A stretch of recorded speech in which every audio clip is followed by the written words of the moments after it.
What's up, everybody? This is Marcus, your MTT coach of the Academy of Poker, and this is our new video for today. And as you see, it's about the top 5 reasons why you are losing in poker.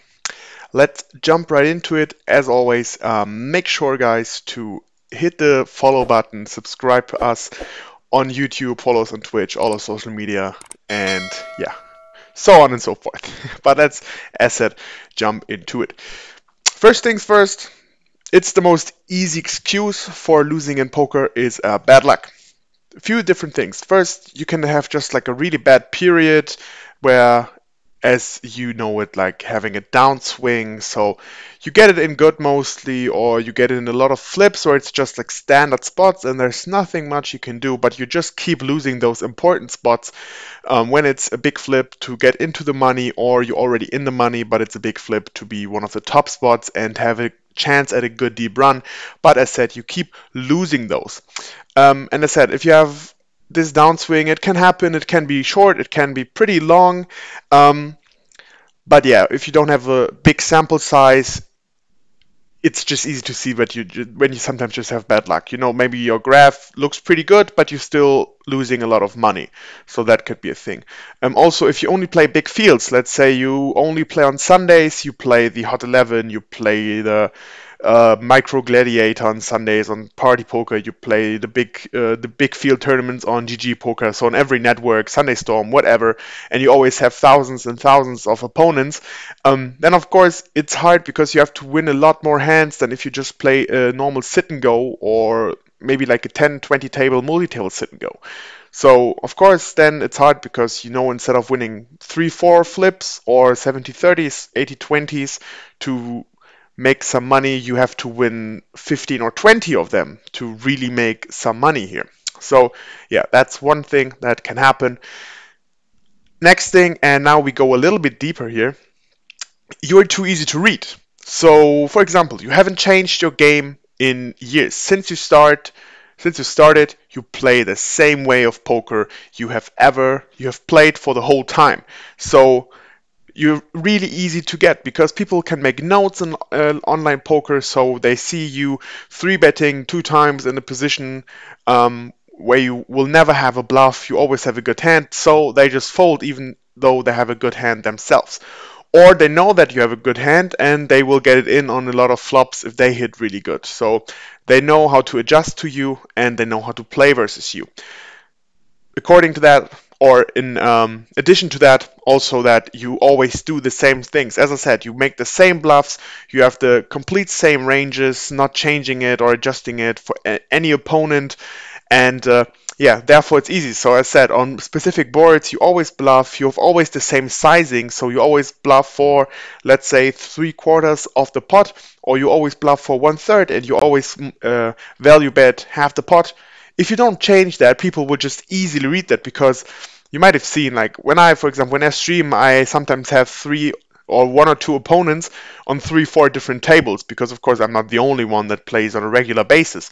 There are a lot of other players that do that, and you always see them on the same tables. So of course, if I see them, okay, this guy is playing on 3 tables with me, I do make more notes to him because I know I will play him more often probably, and therefore I want to have some advantage over him, and maybe I see some spots he's always doing the same things. And yeah, if this guy doesn't change his style of play and he always does the same things because he thinks it does work for him, but I can adjust to that, and I'm crushing him from now on because he will not change his game. And all in all, you also don't adjust to your opponents. And most of them they do improve their game. So they go into the lab, they study a lot, they want to become better and better, because they know if they don't get better, or if they don't change, and if they don't try to learn more things, and for most importantly new things, they will stop beating the game. And especially if you want to become poker player, or if you are a poker player that does it for money as a life poker playing, you have to be ahead of the game to still make money. Otherwise, you're not gonna keep making money, and then, yeah, you have to look for something else. Next thing, maybe you think too much of yourself, so the game is too tough for you. That could be either you play too high levels, where if you're using database, which you should be doing if you do it for as a job, or if you do it in a pretty much professional way, that the database shows that everything from $11 and higher, for example, you're losing money. You have a sample size of maybe 1,000, 2,000 tournaments you've played, and you lost money playing those 2,000 tournaments of $11 and higher. Of course, you can even separate it into 11 and $22 tournaments and so on.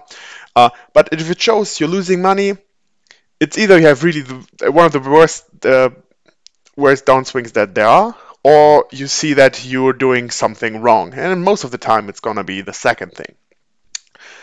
And yet again, as I already said in the slide before, your opponents are improving and you are not, because you think too much of yourself to study, so to become better yourself. And yeah, then the last thing to kind of close this chapter is to say that you have to admit that you are missing skills, or you're missing the knowledge to be one of the better players, to just be able to win at that level. And if you see, for example, you're winning on $5 tournaments in average, so you play like 750 maybe, or 550s, 440s, and so on, that you're making money there, maybe you should then first stick to those games because you beat them, and put more effort into those games where you play the higher stakes. So control hands or review hands you've played there, and then find out where the problem is, what you do differently between those levels. And yeah, it kind of all is one big thing here, but I still put it out in an extra line here, is that you're missing the basics in poker. So I said, maybe if you, that's not for professionals here, but more for beginners. If you just play every week, maybe once a week or once every 2 weeks, uh, and you think, yeah, I know most of the stuff, but you always go by feeling and not by math. And in this case, if I say easy math is a big challenge for you, it's about like odds and pot odds and so on. So if you have a flush draw, if you have an open-ended straight draw, you just always keep calling no matter what the price is. And nothing tells you in your head that this is wrong, but you just chase all the draws. You never play them aggressively either. So if you don't hit them, you just fold. And because draws don't come every hand, you mostly hit them every fifth, every sixth hand or so, you just not making money. Second thing, also again, more for beginners, if you kind of tilt easily and you do have some ranges, maybe you watched our course, for example, or you saw some ranges online from some other streamers or poker players, and you normally stick to them, but when you get bored, like you haven't played a hand in 5 minutes, it happened to me in the last times when I played live, people started moaning and started being mad after not having a hand for 2 orbits. That's like 15 hands in live poker. So, I mean, in 15 hands, to not get a playable hand, that's just completely normal. A lot of times you even wait 4 or 5 orbits to get one playable hand. But in that case, you see, they get bored, they are mad that they're so unlucky, we're still not getting a hand. I had 5-3 offsuit now for the third time. Gosh, this is so annoying. Um, yeah, they start playing out of their ranges and out of the hands they might have in mind, because they just want to start playing. And then they're going to start losing money.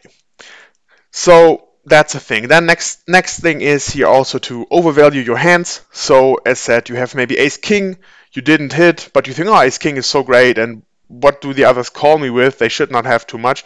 And you call big all-ins with ace king because you kind of think, yeah, it's still a really good hand, why should I lose with it?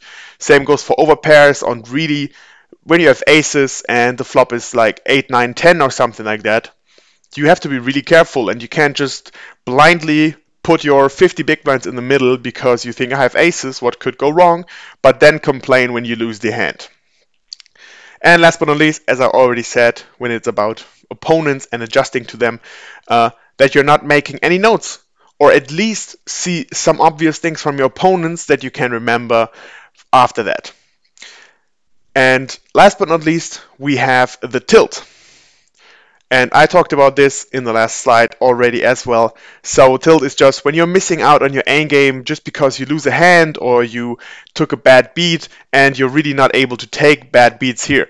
And you just start blaming other opponents except yourself, and you don't think about if you played the hand in the best possible way, but only saw that you lost the hand even though you might have been a favorite pre-flop. But maybe it got in on the river, and then you were not even close to be the favorite here.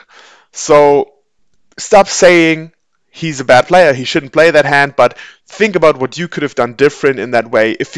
Sometimes you just can't do anything different, and it's just the way it is. But then be proud of yourself that you played you played the hand in the correct way. And yeah, that should be just it.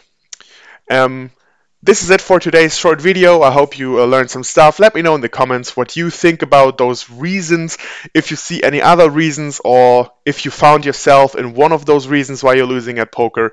And yeah, if you want to improve your game, make sure to always check out our website to see about our courses, or just continue watching our videos.